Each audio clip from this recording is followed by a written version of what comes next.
Ya harus betul-betul betul. Nah, dengan pesan apa tadi itu, Persatuan Spiritualis Nasional yang dipimpin oleh seorang profesor doktor, ahli hukum, ahli pendidikan. Jadi gelarnya itu panjang deh, Profesor Doktor Jarod Abu siapa, Jarod Abu apa siapa gitu ya. Itu prianya Gresik, dan itu selalu dengan saya, selalu bersama-sama, lalu nanti itu buat program. Nah programnya apa? Programnya itu satu, harus menjaga budaya-budaya adat nasional, apapun bentuknya, kuda lumping kayak, kentrung kayak, jaranan kayak, lodruk kayak apa dan lain sebagainya itu ya. Jadi dengan punahnya mereka, kita tuh ikut prihatin, karena suatu negara itu kekuatannya ada pada budaya. Di Amerika, yang membuat Amerika wibawa dan terkenal itu bukan Hollywood dan New Yorknya. Yang membuat terkenal itu adalah koboi ya, koboi yang tembak-tembakan waktu kita masih kecil, seneng pakai topi ini, lalu celananya ngisor obo itu ya. Nah, daratan Cina bukan karena ilmunya dan karena Jackie Chan. Jackie Chan mengembangkan budaya lewat seni perfilman, sehingga orang seluruh dunia waktu itu ikut belajar silat semua ya toh. Iya. Pengaruh dari Jackie Chan. Nah, sekarang kita apa yang kita suguhkan ke forum internasional? Sementara gamelan, bahkan wayang, bahkan macam-macam itu sudah hampir dimiliki oleh bangsa lain. Nah, nanti kalau sudah dipatenkan di sana, ya kita bagaimanapun ya sudah kalah. Karena hukum pergaulan manusia itu pasti dilindungi juga oleh hukum internasional. Nah, oleh karena itu pesan Persatuan Spiritual Nasional itu Persatuan Spiritual Nusantara itu berdiri di atas yayasan. Dan nanti dihimbau paguyuban grup-grup, entah tayub, entah tukang remong, entah kuda lumping, itu di bawah lindungan hukum itu, dilindungi oleh hukum itu. Jadi kita bisa berbuat sesuatu kalau misalnya ada kuda lumping tampil itu dibubarkan karena kok mangan beling, mangan torong ya. Dulu mungkin adik-adik nggak nyepat lihat ya, waktu kemerdekaan merebut revolusi kemerdekaan, perang untuk supaya kita merdeka, sing wani perang yang terdepan itu siapa? Ya tukang mangan semprong, tukang paling dok dibedel deh, meskipun ditembak ya dor ya glosek tenan gitu loh ya. Tadi itu termasuk beliau-beliau ini yang kapan hari itu kita antarkan ke surga, ke matahari itu ya. Itu kan tidak tercatat di dalam di dalam sejarah. Itu bisa diantarkan ke surga ya yang ya? Ya, jadi yang kalau surga itu di dunia. Di surga itu ditulis di dalam kitab suci mulai dari Taurat, Zabur, Injil sampai dengan Al-Quran, bahwa di surga itu di sana di bawahnya mengalir sungai bersih jernih dan gemericik, dan di sana ada tanaman antara lain jahe dan merica.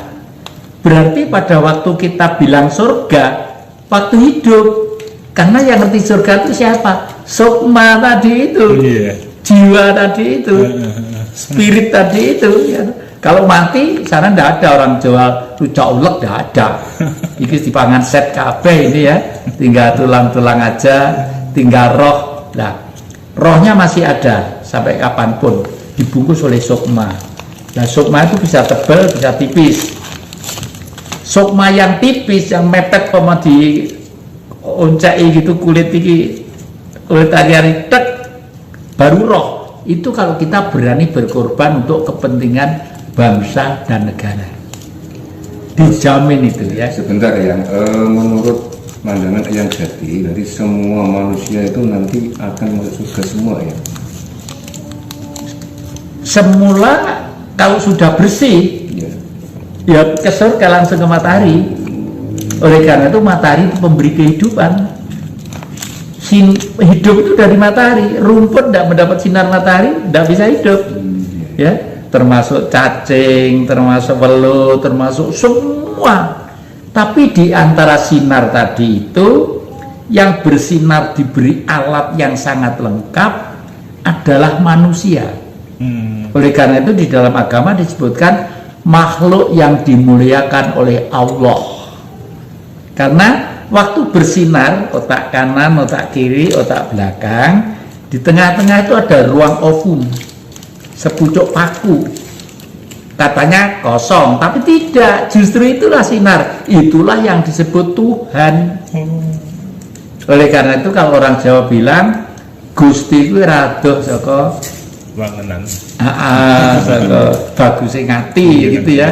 Ora radoh teko awake dhewe. Memang di tubuh kita sinar. Kalau Allah seluruh sekalian alam, ya matahari, ya bulan, ya laut, air seluruh permukaan bumi ini, ya planet-planet di atas itu namanya Allah. Maka dari itu orang minta kepada Allah itu ya benar, tapi itu sudah terlanjur salah kaprah.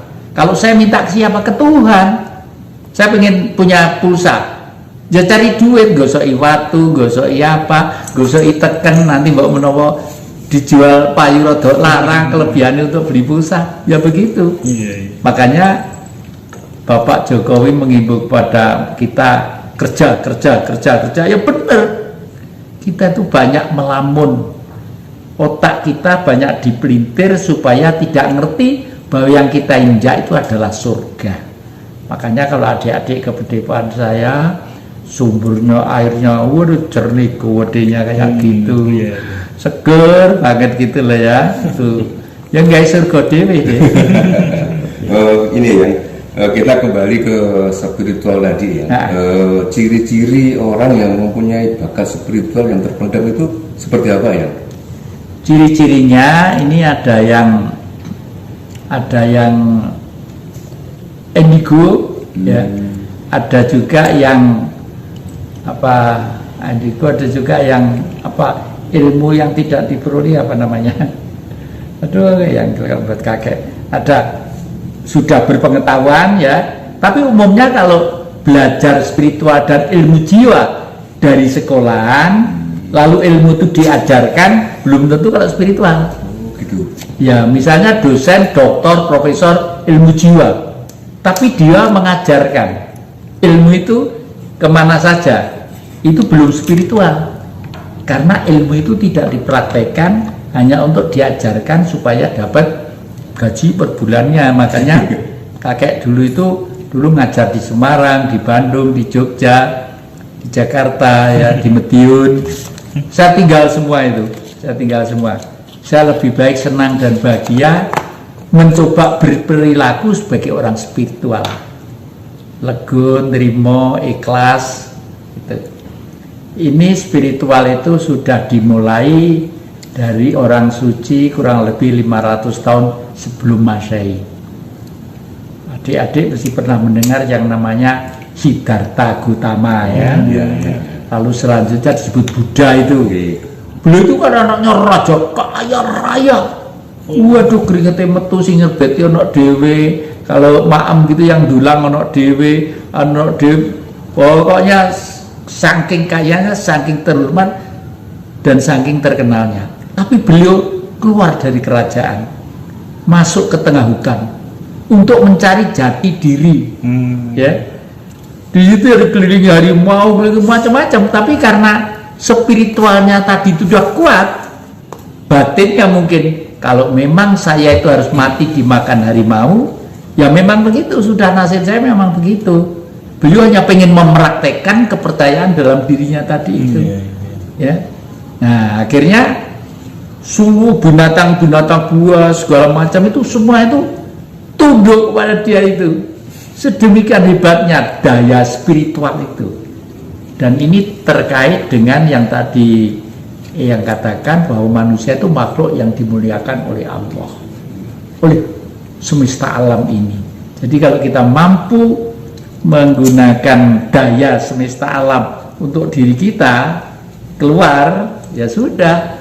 sama dengan beliau tapi formatnya kecil, mikro dan makro gitu. Iya.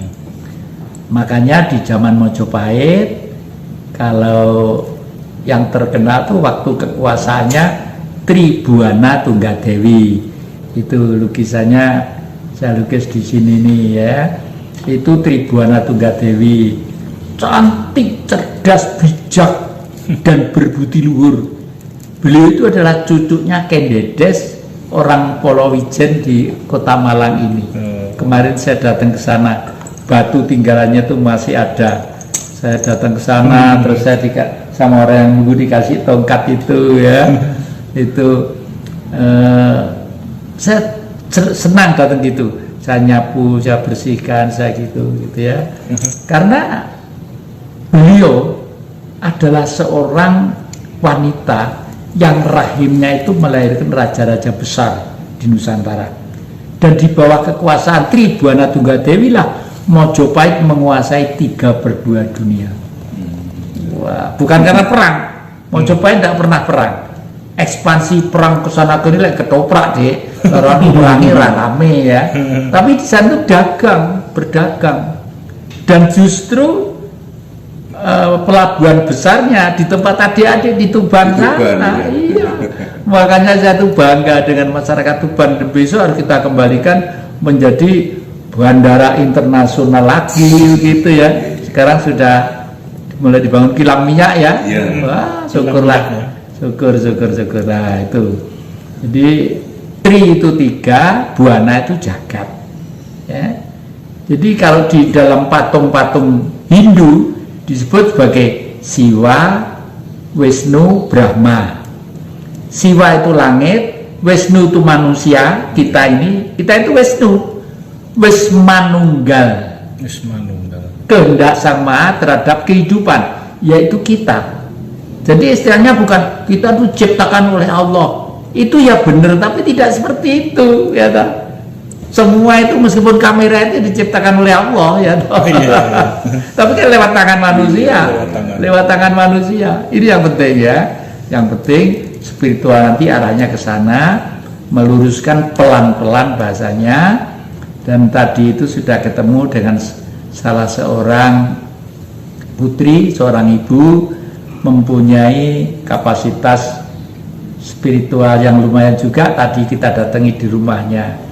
Adik-adik mungkin kalau datang suatu saat ke rumahnya terkejut, mungkin halamannya rumahnya itu kalau dijual nilainya triliunan, tapi beliau hidup sederhana, nang omah gedek kan, di belakangnya kebunnya itu kayak alas di, semua pohon itu ada pohon mojo, ada pohon ini, semua ada. Memang beliau dengan sengaja akan kembali ke alam. Padahal kalau sekarang katakanlah beli apa saja mampu, beli rumah mewah mampu, tapi waduh sedemikian tilah. Itu makanya tadi itu kita lamar masuk dalam satu grup spiritual kita juga. Itu di mana ya? Di sini di dekatnya pabrik.